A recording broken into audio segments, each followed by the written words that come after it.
विश्वविद्यालय के इस पवित्र परिसर में आज मैं आप सबके बीच ऐसा महसूस कर रहा हूँ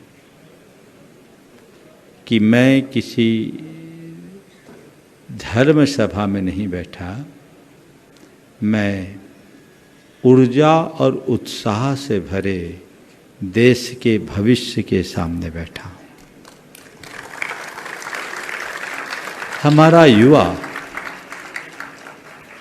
हमारे देश का भविष्य है। आज का विषय बड़ा महत्वपूर्ण है, असली कैरियर, सफलता या सार्थकता। आज सब तरफ एक ही चर्चा,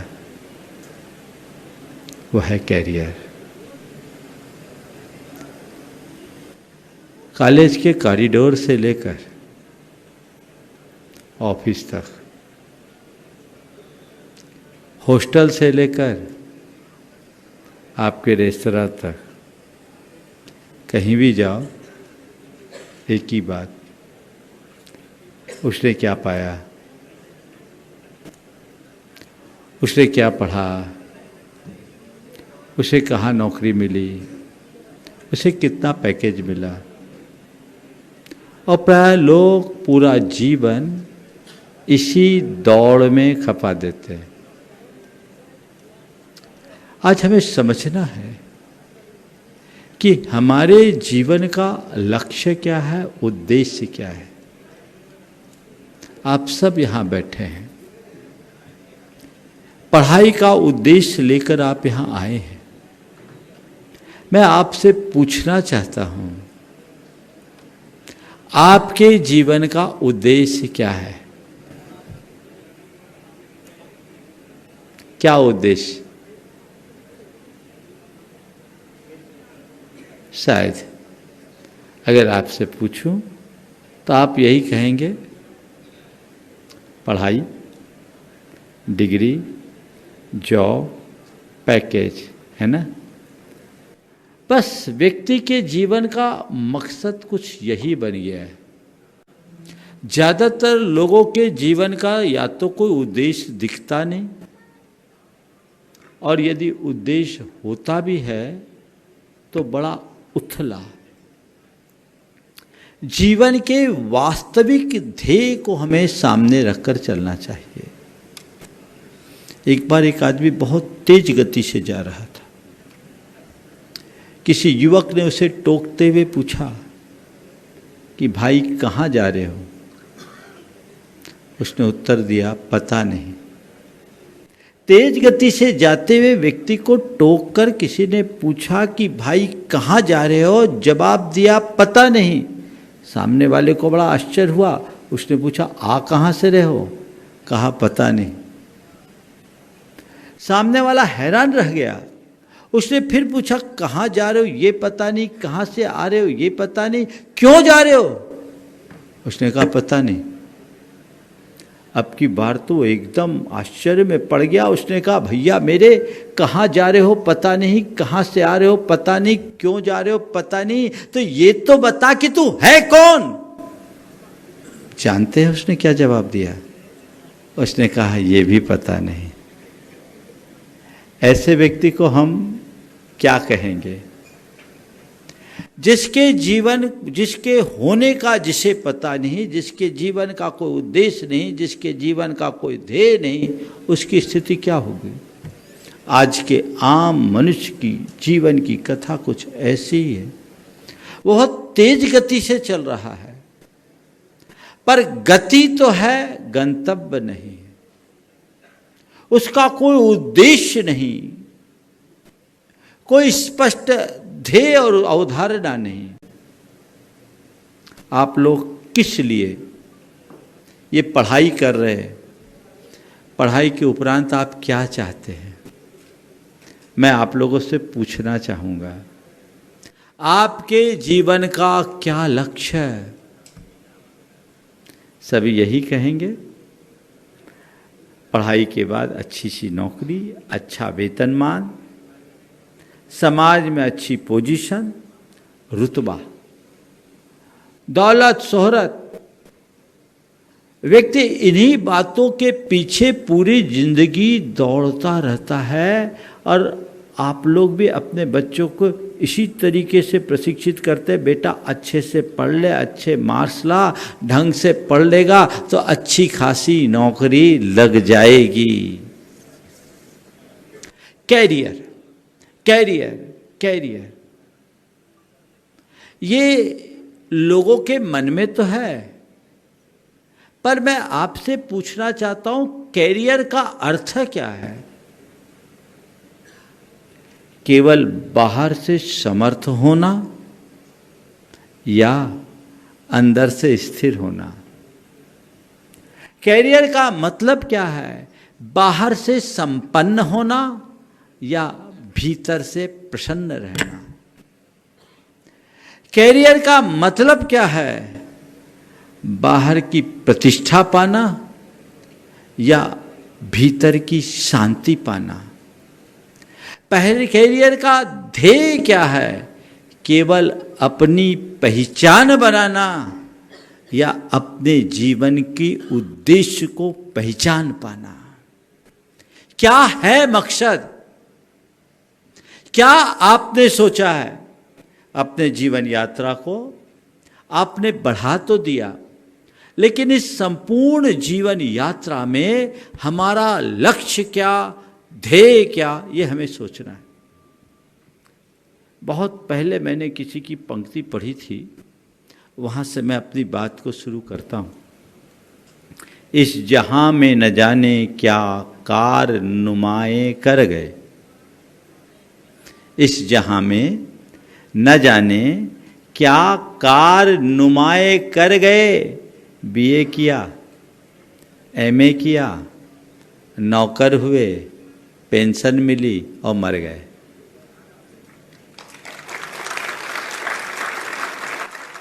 एक दिन सबकी राम कहानी तो यहीं खत्म होगी।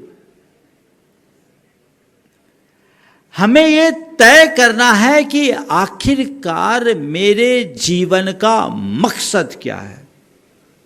मानता हूं जीवन में पैसे की उपयोगिता है, मानता हूं जीवन में पोस्ट का महत्व है, मानता हूं जीवन में पद और प्रतिष्ठा भी मायने रखते हैं, लेकिन यही सब कुछ नहीं है। इस बात को कभी हमें भूलना नहीं। हमारे संतों ने हमारे जीवन को समग्रता से समझा और जीवन के मूल तत्व को इन शब्दों में परिभाषित किया है। वो है शांतम तुष्टम पवित्रम च सानंदम इति तत्वतः जीवनम जीवनम प्राहु भारतीय सुसंस्कृत। भारतीय संस्कृति में उसी जीवन को जीवन कहा गया है जिसमें शांति है, जिसमें तुष्टि यानी संतोष है, पवित्रता है और आनंद है। महत्व इस बात का नहीं कि व्यक्ति के पास कितना पैसा है, महत्वपूर्ण ये नहीं कि उस व्यक्ति की कैसी पहचान है, महत्वपूर्ण ये भी नहीं कि उस व्यक्ति की कितनी धाक है, उसकी कैसी प्रतिष्ठा है। महत्वपूर्ण ये है कि उसके अंदर शांति है कि नहीं, तुष्टि है कि नहीं, पवित्रता है कि नहीं और आनंद है कि नहीं। जीवन का मूलभूत तत्व ये है, और जब हम इसे केंद्र में रख करके चलते हैं तो हमारा जीवन सार्थक होता है। जो केवल पैसे और प्रतिष्ठा के क्षेत्र में आगे बढ़ जाए उनका जीवन सफल माना जा सकता है, लेकिन सार्थक तो उनका ही जीवन कहलाता है जिनके पास शांति हो, संतोष हो, पवित्रता हो और आनंद हो। आज के समय में एक सफल व्यक्ति की पहचान क्या है? क्या उदाहरण बनाई है हमने सफल व्यक्ति के? ये व्यक्ति बड़ा सफल है, यानी जिसके पास बहुत पैसा हो, बड़ा रुतबा हो, बड़ा घर हो, बड़ी अच्छी गाड़ी हो, ठाट बाट। ये ऊपर की सफलता है, लेकिन अंदर से हम क्या है, हमें ये पहचानने और जानने की जरूरत है। जब तक उस तरफ हमारी दृष्टि नहीं जाती, तब तक हम अपने जीवन के अर्थ का अनुभव नहीं कर सकते। उसे पहचाने, उसे जाने कि मेरे जीवन का वास्तविक ध्येय क्या है, मेरे जीवन का मूल मकसद क्या है।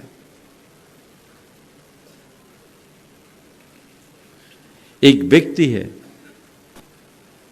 जिसने अपार पैसा कमा लिया, जो आज आप लोगों की बड़ी प्राथमिकता, अगर किसी युवा से पूछो तो यही कहेगा, मेरे जीवन का मकसद केवल ये पढ़ना लिखना, अच्छी नौकरी पाना या अच्छा इंडस्ट्रियलिस्ट बन करके खूब पैसा कमाना। कमाइए, मुझे कोई एतराज नहीं, लेकिन मैं आपसे पूछता हूं, तुम्हारे पास पैसा तो मनमाफिक आ गया, मन में शांति ना हो, प्रसन्नता ना हो, आनंद ना हो, तो उस पैसे का क्या अर्थ है? बोलो, आप उसे कुछ समझेंगे? महत्वपूर्ण क्या है, पैसा या प्रसन्नता? महत्वपूर्ण क्या है, हैप्पीनेस या रिचनेस? अब मैं आपसे पूछता हूं कि आपने अपने जीवन का ध्येय क्या बनाया? संत कहते हैं अपने जीवन का असल ध्येय केवल संपन्नता नहीं, संपन्नता के साथ प्रसन्नता होनी चाहिए। कोई समृद्धि नहीं, समृद्धि के साथ संतुष्टि होनी चाहिए। केवल रिचनेस नहीं, उसके साथ हैप्पीनेस होना चाहिए, तब हमारा जीवन थे। और ये तब होगा जब हम अपने जीवन को गहराई से समझेंगे, हमारे जीवन में आध्यात्मिकता का प्रकाश प्रकट होगा, हम अपने जीवन को समग्रता से जानेंगे कि असल में हम हैं कौन। मैं सब युवाओं से कहना चाहता हूं, अपने जीवन में कुछ भी करने से पहले ये जानो और ये पहचानो कि मैं हूं कौन। ये तो हमारा बाहरी जीवन है। अपने भीतरी जीवन को पहचानो। ये राम कहानी एक दिन खत्म हो जाएगी भाग दौड़ आपाधापी के साथ। हासिल क्या होगा, हमें उसकी तरफ अपनी दृष्टि केंद्रित करने की जरूरत है। दो मित्र थे,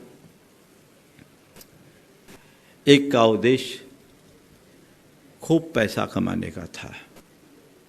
उसने अपना ध्येय बना लिया था कि मुझे करोड़पति बनना। दूसरा मित्र बहुत सात्विक विचारधारा का था। उसके मन में केवल ये था कि मैं कुछ ऐसा करूं जो समाज को कुछ दे सकूं। वो एक शिक्षक बनना चाहता था।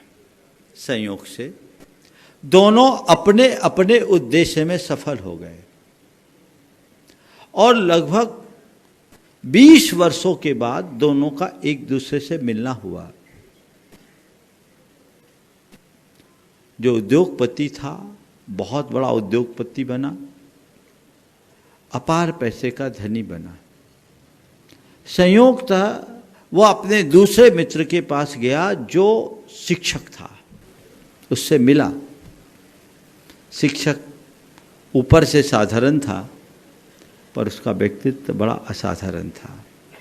जब वो उसके घर गया, देखा पूरा परिवार बड़े प्रेम और आनंद से रह रहा है। सब लोग एक दूसरे के प्रति बड़े वात्सल्य से रह रहे हैं, एक दूसरे का बड़ा मान सम्मान और सत्कार कर रहे हैं। जब वो बाहर निकला तो देखा कि अनेक लोग उनके पांव छू रहे, उनके प्रति अपनी कृतज्ञता और आभार प्रकट कर रहे हैं कि आपकी कृपा से आज मैं इंजीनियर बन गया, आज मैं डॉक्टर बन गया, आज मैं एक अच्छा अधिकारी बन गया। मेरे जीवन के निर्माण का श्रेय आपको जाता है। तब उस व्यक्ति की आंखें खुली और उसने उससे कहा, भाई मान गया, मेरे पास पैसा भले है पर शांति नहीं है। मेरे घर में कोई मेरी नहीं सुनता, किसी से किसी की पटती नहीं, और रोज रोज खटपट होती है। मुझे लगता है कि मेरे पास पैसा है पर मेरा कोई नहीं है। तुम्हारे पास आकर देखता हूँ तो लगता है कि तुम्हारे पास पैसा भले कम हो पर तुम्हारे साथ पूरी समाज है, पूरी दुनिया है। ये दोनों मॉडल हमारे सामने हैं। किसे प्रमुखता दें, ये हमें तय करना है। जीवन की दिशा को उसी अनुरूप बनाना है। और इसके लिए जब हम अपने कैरियर के साथ आगे बढ़ते हैं, अपने जीवन को समग्रता से आगे बढ़ाने का लक्ष्य रख करके चलते हैं, जीवन में एक बहुत बड़ा बदलाव घटित होता है। वो हमारे जीवन के रूपांतरण का आधार बनता है। वो दृष्टि हमारे अंदर जगनी चाहिए। एक आध्यात्मिक भावना अंतरंग में विकसित होनी चाहिए। यदि वो विकसित हो गई तो हमारा जीवन सफल है। आजकल तो लोग ऊपरी सफलता का ही ढिढोरा पीटते, डींग हाँकते हैं, लेकिन असली सफलता तब है जब हम अपने जीवन में सार्थकता की बात करें। सफल होना यानी केवल अपनी बात करना, और सार्थक बनना यानी अपनों के साथ औरों का भी ध्यान रखना। ये हमारे अंदर दृष्टि होनी चाहिए। सफल व्यक्ति केवल अपनी बात करता है, सार्थक व्यक्ति अपनों के साथ औरों की बात करता है। 4 शब्दों से मैं आज अपनी बात में आपको कुछ सूत्र दूंगा कि एक सार्थक सफल व्यक्ति के जीवन की दशा क्या होती है और एक सार्थक व्यक्ति के जीवन की दिशा क्या होती है, और हमें अपने जीवन की दिशा क्या बनानी। पढ़ा, कमाया, भोगा और थका, ये तथाकथित सफल व्यक्ति के जीवन की कथा है। पढ़ा, खूब पढ़ाई की, और यहां पढ़ाई का मतलब केवल जीवन का किताबी ज्ञान। पढ़ा, उसको जी नहीं सका, डिग्री लेने के लिए काम किया। ऐसे लोगों की डिग्री केवल एक अच्छी पोस्ट को जीतने का हथियार हो गया। इसके माध्यम से हमें एक अच्छी खासी नौकरी मिल जाएगी, ये उद्देश्य। पढ़ा व्यक्ति मन लगा करके पढ़ा, जी तोड़ मेहनत करके पढ़ा, किताबें तो पढ़ लिया, जीवन को नहीं पढ़ पाया। वो ग्रेजुएट तो बन गया, ग्रेट नहीं बन पाया। हमारी संस्कृति कहती है पढ़ो, पर केवल किताबें मत पढ़ो, जीवन को भी पढ़ने की कोशिश करो। किताबें पढ़ोगे, डिग्री पाओगे और ग्रेजुएट बनोगे। जीवन को पढ़ोगे, विशुद्धि पाओगे, ग्रेट बनोगे। तय तुम्हें करना है कि तुम्हें क्या करना है, ग्रेजुएट बनना है या ग्रेट भी बनना है। ये विश्वविद्यालय बहुत पुराना विश्वविद्यालय है। इससे अनेक लोग ग्रेजुएट बनकर निकले हैं, पर बहुत सारे ऐसे लोग भी हैं जो इस विश्वविद्यालय से पढ़े हुए ग्रेट बने होंगे। बने हैं कि नहीं बने? हाँ, ये क्या है? ग्रेट जो बन गया वो अपने जीवन में को सार्थक बनाया, और जो केवल ग्रेजुएट बना है उसका जीवन मात्र सफल हुआ है। हमें ये देखना है मेरे जीवन की दिशा क्या है। पढ़ा और पढ़ने के बाद नौकरी पाया, कमाया, पैसा कमाया, जी तोड़ पैसा कमाया। कुछ लोगों के जीवन का तो मकसद ही होता है जैसे तैसे कैसे भी बस पैसा हो। उस पैसे के पीछे व्यक्ति किसी को नहीं देखता, न परिवार को समय दे पाता, न रिश्तेदारों को समय दे पाता, न समाज को समय दे पाता, न धर्म को समय दे पाता, न देश और संस्कृति के लिए कुछ कर पाया। एक ही ध्येय, एक ही मकसद, एक ही उद्देश्य, बस पैसा।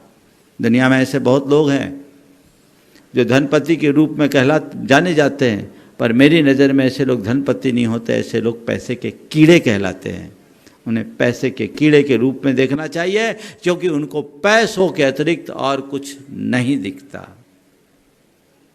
कमाया, कमाने वाले लोगों की कमी नहीं है, खूब कमा रहे। फिर उस कमाए हुए पैसे को क्या किया? भोगा, भोगा, उसका उपभोग किया। खुद के ऊपर उपभोग किया, मौज मस्ती और दुनियादारी में उस पैसे को खर्च किया। एक दिन पूरा कमाया हुआ पैसा फूंक दिया, यही होगा ना। और अंत में कहानी क्या हुई? थका, सारी भागदौड़ खत्म और थक करके इसी मिट्टी में समा गया। हाथ में क्या आया? हाथ में क्या आया? पढ़ा, कमाया, भोगा, थका, कहानी खत्म। कल तुम्हारी कहानी ऐसी नहीं होनी चाहिए कि एक दिन सब निश्शेष हो जाए, चीजें वहीं के वहीं समाप्त हो जाए। जीवन में ऐसा कभी नहीं होना चाहिए।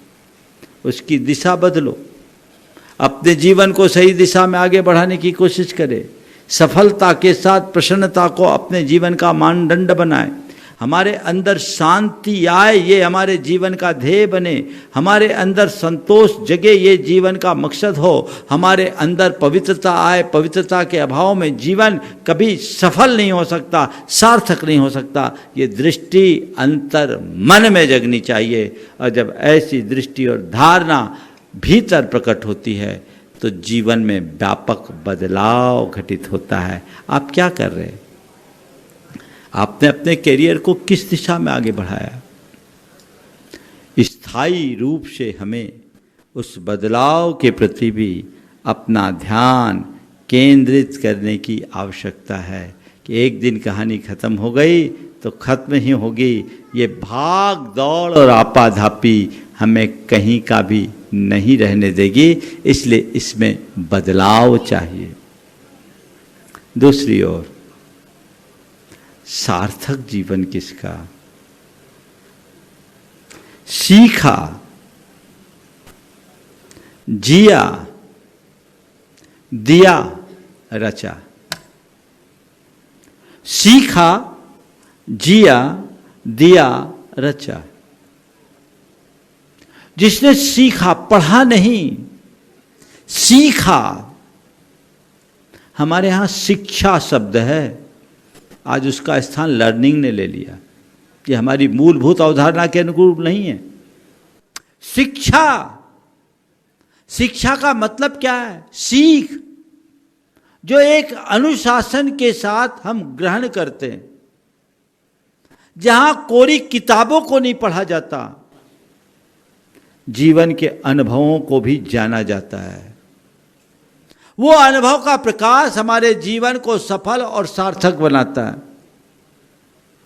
हम उसकी तरफ दृष्टि रखें। हमने क्या सीखा, बहुत महत्वपूर्ण है। पढ़ने वाले लोग बहुत मिल जाएंगे, सीखने वाले लोग बहुत कम होते हैं। सीखा, और जो सीखा, जो समझा, उसको जिया, अपने जीवन में उतारा। पवित्रता, अनुशासन, संयम और सादगी को जीवन का हिस्सा बनाना चाहिए। आज के विद्यार्थियों में इन बातों का अभाव देखने को मिलता है। वो पढ़ने में तो बहुत आगे हैं, लेकिन जितनी तेजी से वो पढ़ाई में आगे बढ़ रहे हैं, व्यसन और बुराइयों में भी उनकी संलिप्तता उतनी ही बढ़ रही है। उनमें बहुत बड़ा भटकाव है। हम इन दिनों में एक बड़ा बदलाव देखते हैं कि पहले लोगों की उच्च शिक्षा के प्रति वैसी अभिरुचि नहीं थी। आज हर किसी में उच्च शिक्षा के प्रति अभिरुचि बढ़ी। ये एक बड़ा बदलाव है। और पहले उच्च शिक्षा के इतने साधन भी नहीं थे, आज बहुत साधन सुलभ हो गए और उच्च शिक्षा संपन्न लोगों के लिए अच्छे अवसर भी आ गए। ये बदलाव है जो स्वागत योग्य है, लेकिन इसके साथ एक बड़ा भटकाव है, वह है व्यसन, वह है एडिक्शन। ये बहुत बड़ी दुर्बलता है। युवाओं, मैं आपसे कहना चाहता हूं, अपने इस बेश कीमती जीवन का मूल्य और महत्व समझिए। इसे इस तरीके के भटकाव से बचाइए। बदलाव स्वागत के योग्य होता है, लेकिन भटकाव कभी स्वीकार नहीं होना चाहिए।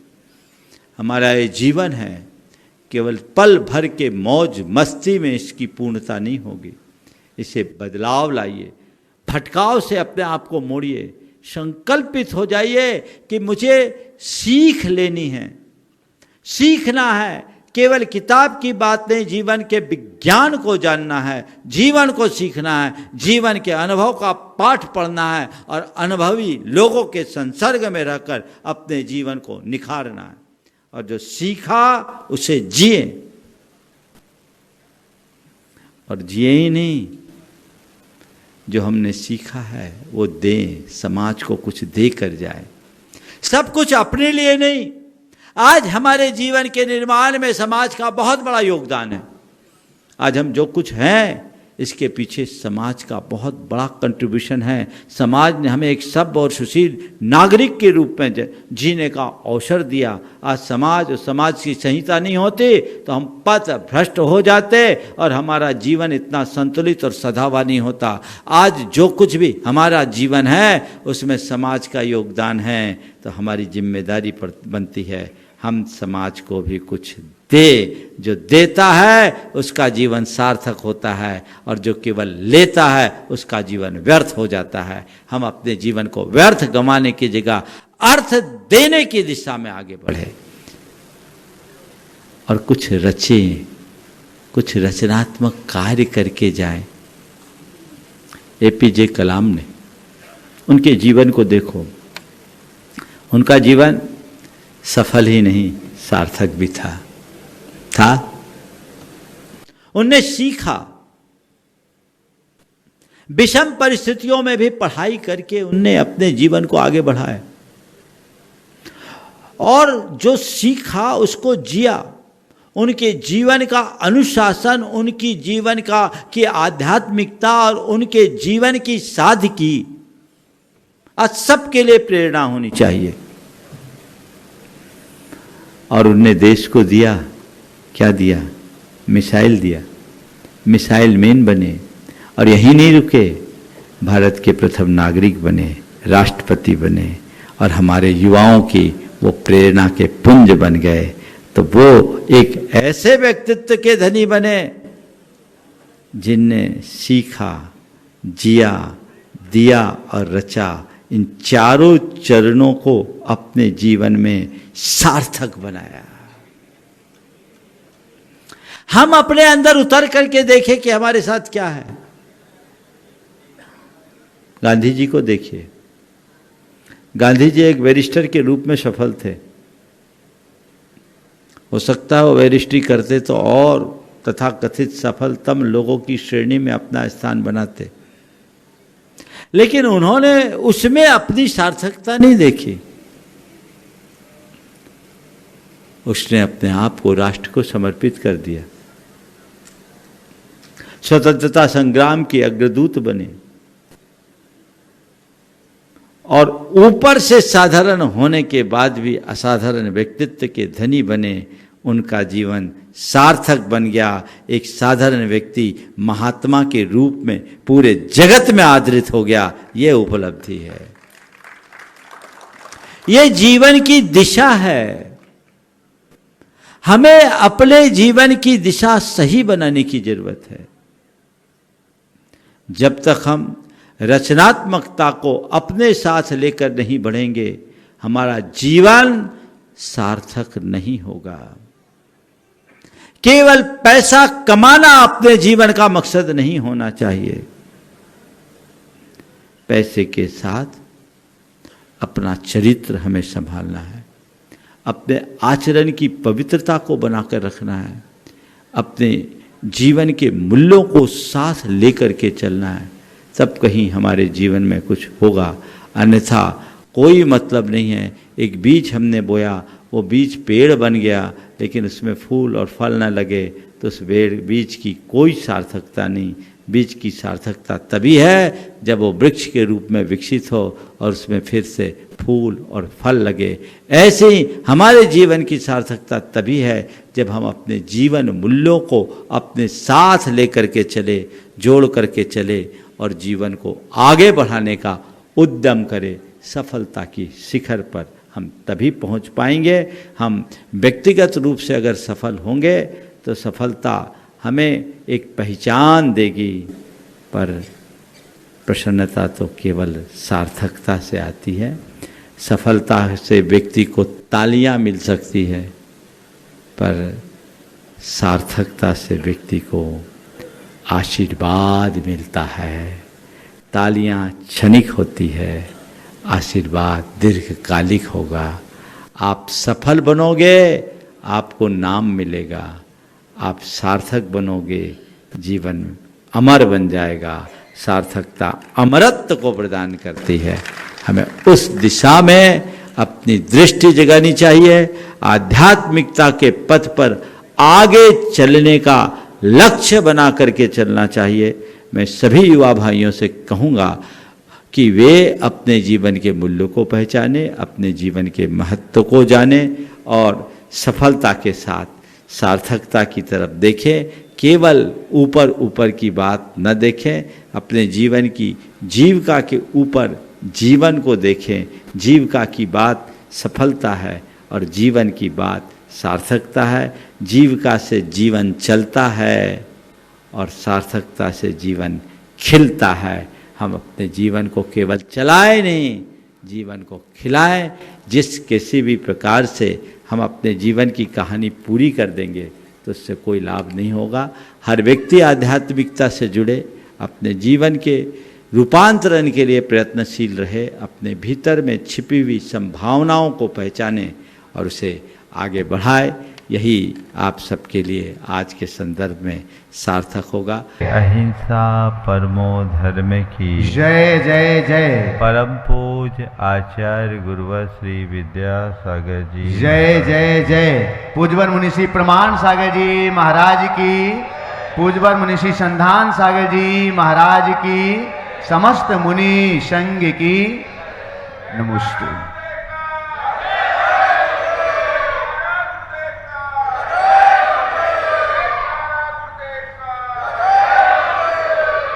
आज हम एक ऐसे विषय पर चर्चा करने जा रहे हैं जिसका हमारे समग्र जीवन से बहुत गहरा संबंध है। हमें ये बात अच्छे से समझने की आवश्यकता है कि हमारा संपूर्ण जीवन हमारी भावनाओं से नियंत्रित और संचालित होता है और इसे ही साधने की प्रक्रिया का नाम है भावना योग। ये एक ऐसी आत्म साधना है जिसको साध कर हम अपनी भावनाओं को साधते हैं और आत्मा की अनंत विशुद्धि को प्रकट करते हैं। हमारे अंदर असीम शक्तियां हैं जिन्हें हम अपने भावनाओं के बल पर उद्घाटित कर सकते हैं। हम उन्हें जागृत करें, परिमार्जन करें और विशुद्ध बनाएं। यही भावना योग है। भावना योग एक ऐसी प्रक्रिया है जो हमारी आत्मा की शक्तियों को जागृत करती है, परिमार्जित करती है और विशुद्ध बनाती है। बहुत दिनों से आप सब लोग भावना योग से परिचित रहे हैं। कई बार लोगों ने मुझसे भी ये सवाल किया कि महाराज श्री, ये भावना योग आपने सबके बीच क्यों रखा? आज मैं बात यहीं से शुरू करता हूं। बंधु, जब हम अपने जीवन को गहराई से उतरकर देखते हैं तो ये पाते हैं कि हमारा समग्र जीवन हमारी भावनाओं पर निर्भर करता है। हमारी अंतरंग में अनेक प्रकार के भाव उत्पन्न होते रहते हैं। कभी अच्छे भाव होते हैं, कभी बुरे होते हैं, लेकिन भावनाओं का प्रवाह सतत चलता रहता है। जहां जैसे भाव होते हैं, हमारे विचार भी वैसे ही हो जाते हैं, और जैसे विचार होते हैं वैसी हमारी भाषा बन जाती है, और जैसी भाषा होती है वैसा ही हमारा व्यवहार बन जाता है। जैसा व्यवहार होता है वैसे हम कर्म को बांधते हैं, और जैसे कर्म बांधते हैं वैसा हमारा भाग्य होता है, और फिर जैसा हमारा भाग्य होता है वैसे ही हमारा भाव बन जाता है। ये एक चक्र है। लोग अपने भाग्य को सुधारना चाहते हैं।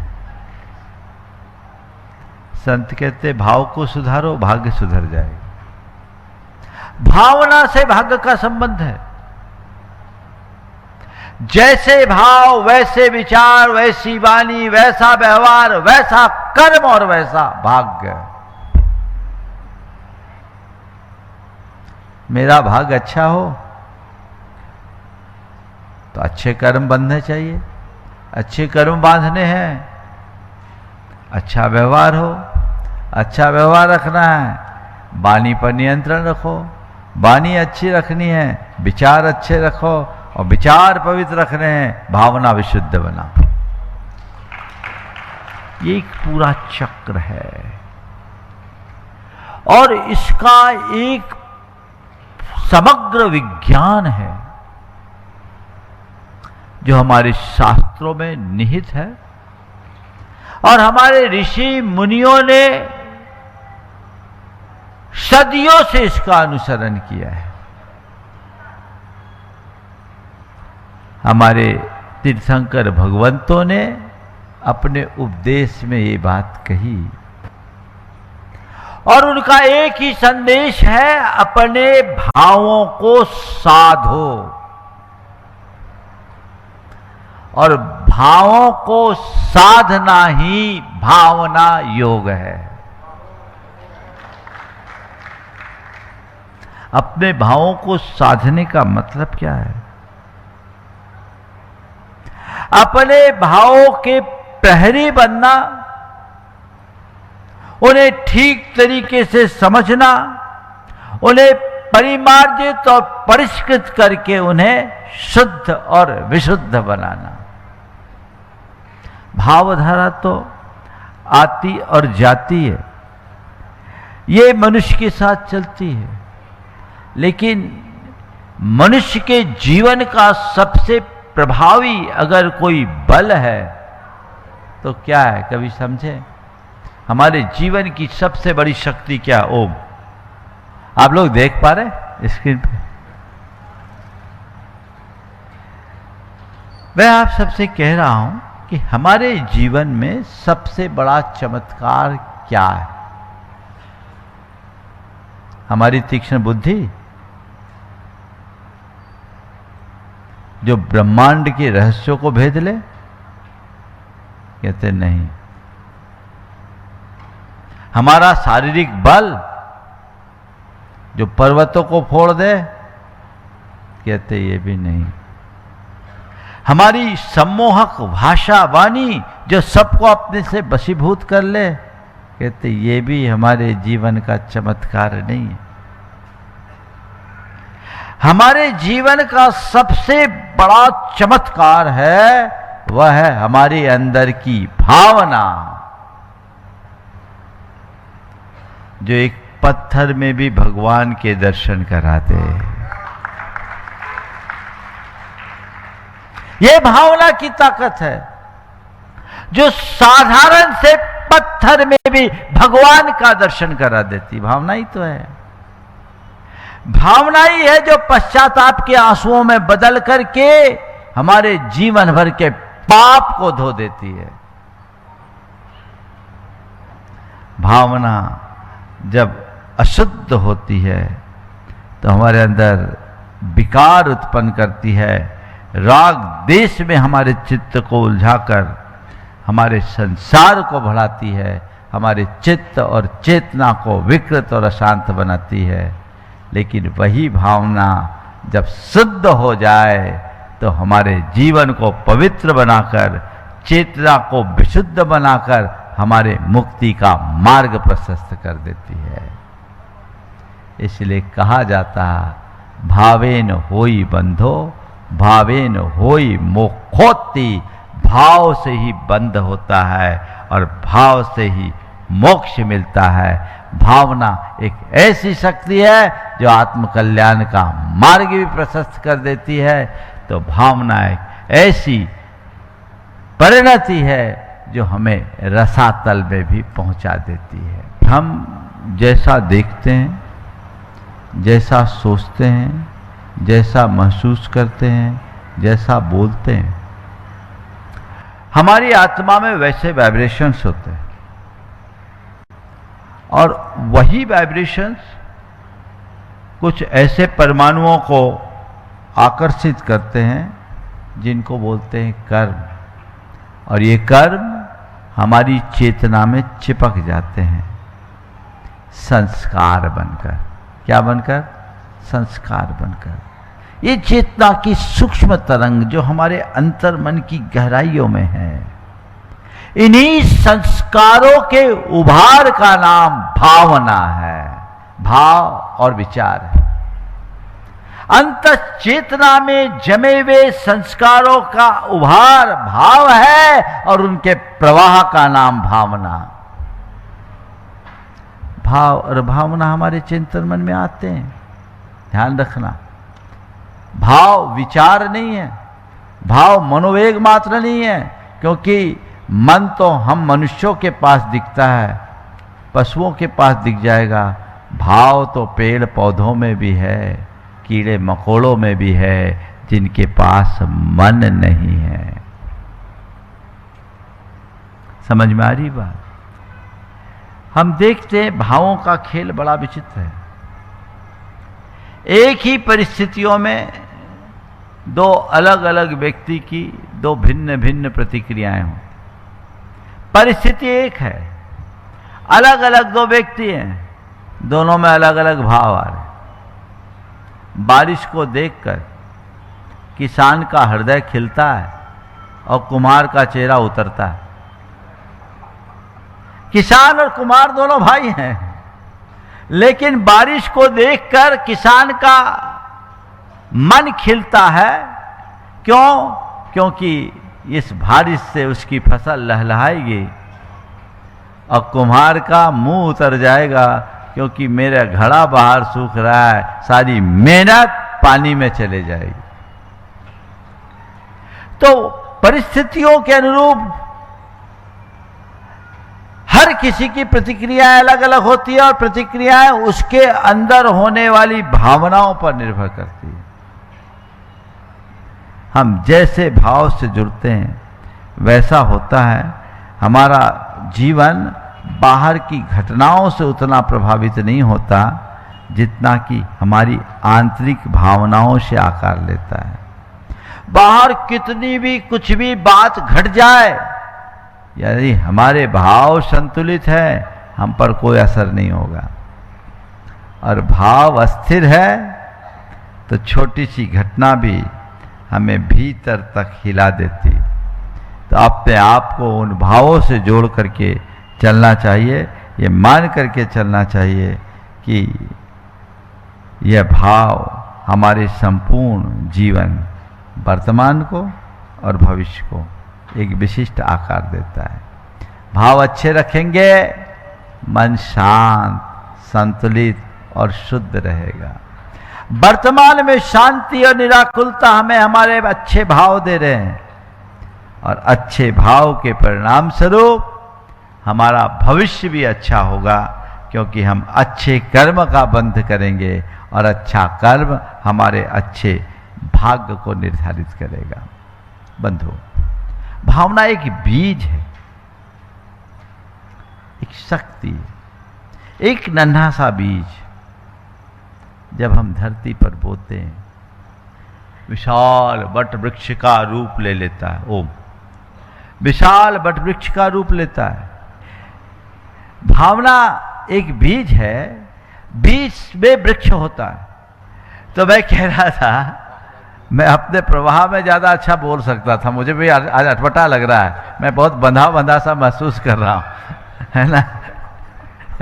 कल से मैं अपने ही ढंग से बात करूँगा, ये प्रेजेंटेशन तो इन्हीं लोगों का। मुझसे सलाह दी गई कि महाराज जी थोड़े नए तरीके से करें। प्रमाणिक समूह ने बहुत अच्छा काम किया इस कार्य में, और खासकर अचिंत ने बहुत अच्छा प्रेजेंटेशन बनाया। एक बार उसके लिए भी आप लोग करता धनी दे दें, रात रात जग कर। दिखाओ भाई, आगे दिखा दो। इससे एक असर पड़ता था, सबका भाव था कि विजुअल इफेक्ट होने से चीज़ें आपको याद हो जाए। चलिए कोई बात नहीं, मैं सोच रहा था कि वो चीज़ें आपके आंखों के सामने आए तो आपको चीज़ें याद हो जाए। एक अच्छी प्रक्रिया है आज की तरीके से। तो जैसे एक बीज है, अब मैं एक वृत्त चित्र खींच देता हूं। एक बीज है, बीज में कुछ समझ में आता है? बीज तो बीज है, लेकिन उस बीज में कितना बड़ा वटवृक्ष छिपा है, कभी हमने सोचा? एक बीज है, उस बीज में वटवृक्ष है। वो कब समय काल पाकर विकसित होता है? भावना भी ऐसा ही एक बीज है जो कालांतर में विशाल वृक्ष का रूप लेता है। अब बीज कैसा है, सब कुछ उस पर निर्भर करता है। अगर आप गुलाब बोओगे तो गुलाब खिलेगा, और कैक्टस के बीज बोओगे तो कटीली कैक्टस मिलेगी। हम अपने चेतना में कैसी भावनाओं का बीज बोते हैं, सब कुछ उस पर निर्भर करता है। समझ गए? तो इस भावना को बीज की तरह देखें। जैसे एक बीज में अनेक संभावनाएं छिपी रहती है, वैसी हमारे अंदर की भावना हमारे भाग्य का निर्धारण करती है, हमारे भावी जीवन को निर्धारित करती है। जैसी हमारी भावना होती है, जैसा हमारा भाव होता है, वैसे हमारे विचार बनते हैं, वैसे हमारे वाणी होती है, वैसा हमारा व्यवहार होता है, वैसे हमारे कर्म बंधते हैं, और उससे वैसा ही भाग्य बन जाता है। तो भाव से भाग, हमारे शास्त्र कहते हैं, जब गुण दिभाव मादा कत्ता सो हो दि तस् भावस। आत्मा जैसा भाव करता है वह उसका कर्ता हो जाता है। भावेन दुवम देवम कुर्वन्ति भावना तिर्यंचम कुर्वन्ति भावना नरकम कुर्वन्ति। भाव से ही देव बनते, भाव से ही पशु बनते, भाव से ही मनुष्य बनते हैं, और भाव से ही नरक में जाते हैं। यानी हमारी भावना ही मनुष्य देह, पशु, नरक या देवत्व की ओर ले जाती है। भावना हमारे भावी जीवन का निर्धारण करती है। भावनाओं की शुरुआत विचारों से होती है, विचारों के अंकुरण से वाणी, और वाणी से व्यवहार, और व्यवहार से हमारी प्रवृत्ति बनती है, वैसे कर्म, और कर्म से हमारे भाग्य का निर्माण होता है। हम जो कुछ भी बनते हैं वो हमारी भावनाओं के ऊपर निर्भर करता है। सम्यक भावना हमारे अच्छे जीवन का निर्धारण करती है, तो मिथ्या भावना हमारे जीवन का पतन कर देती है। सब कुछ हमारी भावनाओं के ऊपर निर्भर करता है। भावना दोधारी तलवार की तरह, ये हमारी रक्षक भी है, भक्षक भी है। दोधारी तलवार का वार यदि शत्रु पर है तो शत्रु पर विनाश होगा, और यदि अपनी ओर मुड़ गई तो खुद का विनाश। भावनाओं को यदि हमने सही दिशा दी तो हमारे कल्याण का आधार यही बनती है। और यदि गलत दिशा में चले गए तो ये हमारा पतन करती है।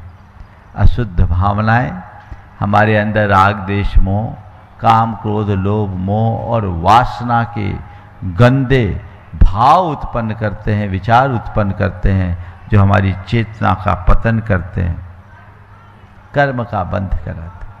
इसके विरुद्ध शुद्ध भावनाएं हमारे मन में करुणा, मैत्री, प्रेम और क्षमता का भाव जगाती है, जो हमारी चेतना को विशुद्ध बनाती है। एक बंधन का मार्ग है, एक मोक्ष का मार्ग है। हमें बंधन से मुक्ति की ओर बढ़ना है तो अपने भाव को बदलने की जरूरत है। भाव बदलने से भाव सुधरता है। जैसा भाव वैसा भाव, इस बात को ध्यान में रखें, की पॉइंट है। इसलिए धर्म की साधना और कुछ नहीं है। हम जितनी धार्मिक क्रियाएं करते हैं वो किस लिए करते हैं? अपने भाव को सुधारने के लिए। लेकिन हम लोगों के साथ एक विचित्रता है, हमारे मन का कुछ खेल भी ऐसा है कि जो क्रियाएं हम करते रहते हैं ना, बाद में वो रूटीन बन जाती, फिर उसमें भाव नहीं जुड़ता, वो केवल क्रिया के रूप में बन जाती है। लेकिन भावना योग करोगे तो हर कार्य भाव सभर होगा, और भाव सभर कार्य से शुद्धि जरूर होती है। यही मुक्ति का आधार बनता है। हम अशुद्ध भाव करेंगे तो कर्मों का बंधन होगा, वो हमारे संसार को बढ़ाएगा, और हमारे भाव यदि पवित्र होंगे तो कर्मों की निद्रा होगी और आत्मा को शाश्वत शांति की प्राप्ति होगी। तो हम कर्म निद्रा करके शांति को प्राप्त करना चाहते हैं। कुल मिलाकर सार है कि हमारी जैसी भावना वैसा कर्मबंध, जैसा कर्मबंध वैसा ही फल और वैसा ही भाग। यह ध्रुव सत्य है। इसे बांध के रखो, इसे बांध के रखो, इसे अपने हृदय में बिठाल दो। यह जीवन का शाश्वत सत्य है। इसे अंतस मन में बिठा लोगे तो चीजें अपने आप व्यवस्थित होगी और सब कार्य हो जाएंगे। हम अपने भावनाओं को देखते हैं तो हमारी भावना का 5 स्तरों पर प्रभाव पड़ता है। भावना का शरीर पर प्रभाव पड़ता है।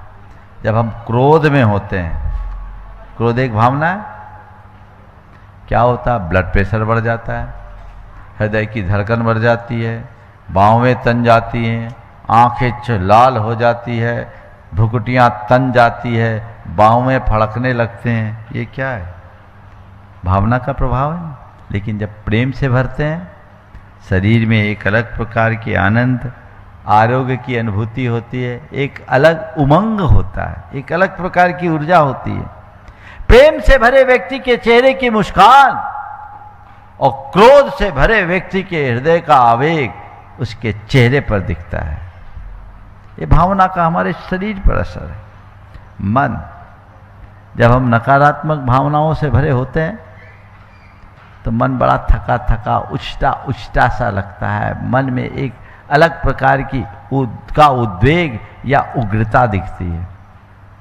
लेकिन जब हम सकारात्मक भावना से भरे रहते हैं तो मन में एक अलग प्रकार की प्रसन्नता, ऊर्जा और स्फूर्ति दिखाई पड़ती है। सकारात्मक भावना से भरे रहने पर मन में एक अलग प्रकार की ऊर्जा, स्फूर्ति और प्रसन्नता का भाव दिखता है। यह भावना का हमारे मन पर असर। जब भावना अच्छी होती है तो वाणी में मधुरता और मिठास होती है, और भावना खराब होती है तो वाणी में आग और अंगार निकलते हैं। वो चीज़ें वही रह जाती है, वहाँ कुछ नहीं होता। इसी तरह जब भावना हमारे व्यवहार को भी प्रभावित करती है, जब हम अच्छी भावना से भरे रहते हैं तो हमारे अंदर प्रेम, सहयोग, सद्भाव और सौहार्द दिखता है हमारे व्यवहार में। और जब भाव खराब होते हैं तो हमारा व्यवहार उपेक्षापूर्ण, घृणा और तिरस्कारपूर्ण दिखता है। हमारे अंदर संघर्ष जन्म लेने लगता है। और जब भाव अच्छे होते हैं तो एक बात ध्यान रखना, जैन सिद्धांत कहता है प्रत्येक स्थूल कर्म में एक भाव कर्म होता है। भाव कर्म क्या है? हमारा भाव ही भाव कर्म है। सूक्ष्म भाव का, और यही कर्म को आश्रय करता है। तो अच्छे भाव में पुण्य कर्म आता है और बुरे भाव में पाप कर्म आता है। अच्छे कर्म पुण्य का कारण बनता है और बुरी भावना पाप का कारण बनती है। तो प्रत्येक भावना एक बीज है। कोई भी भावना चाहे कितनी भी क्षणिक हो या कितनी भी सूक्ष्म, वो महत्वहीन नहीं है, वो बीज पड़ गई। अब उसमें हमने और खाद पानी डाल दिया तो वो और अधिक पनपेगी, समय पाकर उसका प्रभाव होगा। एक क्षणिक ईर्ष्या की चिंगारी कितने बड़े अनर्थ को उत्पन्न कर देती है। एक क्षणिक क्रोध का आवेग कितना महान अनर्थ करता है, तात्कालिक भी और भावी जीवन के लिए भी। लेकिन इसके विरुद्ध एक करुणा की भावना, एक प्रेम की अभिव्यक्ति, एक सद्भावना की अभिव्यक्ति पूरे वातावरण को बदल देती है। तो अच्छी भावना सकारात्मकता का संचार करती है और बुरी भावना सब कुछ नकारात्मक भर देती, नकारात्मक बना देती है। इसलिए अपनी भावनाओं को जानना, उन्हें समझना, और यही हमारी भावनाओं को जानना, पहचानना और समझना, ये हमारी आत्म जागृति का प्रथम सोपान है और ये हमारी भावना योग का लक्ष्य भी। अब सार क्या है? भावना को समझे, ये हमारी आत्मा की वास्तविक दिशा निर्धारक है।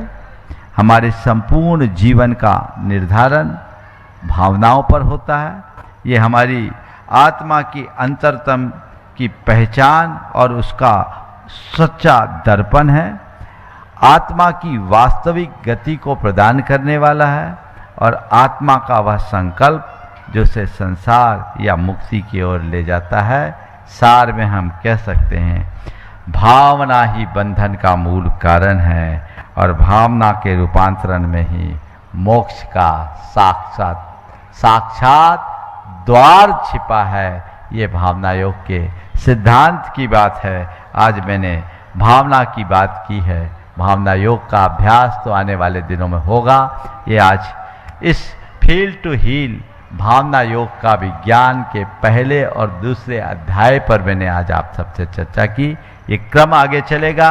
आप इन चीज़ों को एक एक को बारीकियों से समझिए, फिर आप समझेंगे कि भाव का हमारे जीवन में कितना प्रभाव है और भाव को साध कर हम अपने जीवन में कितना बड़ा बदलाव घटित कर सकते हैं। इस विज्ञान को समझकर हम जीवन को आगे बढ़ाएं। इसे बार बार पढ़े, समझे, ताकि आप भावना योग को आत्मसात करके लोगों तक इसे पहुंचा सके।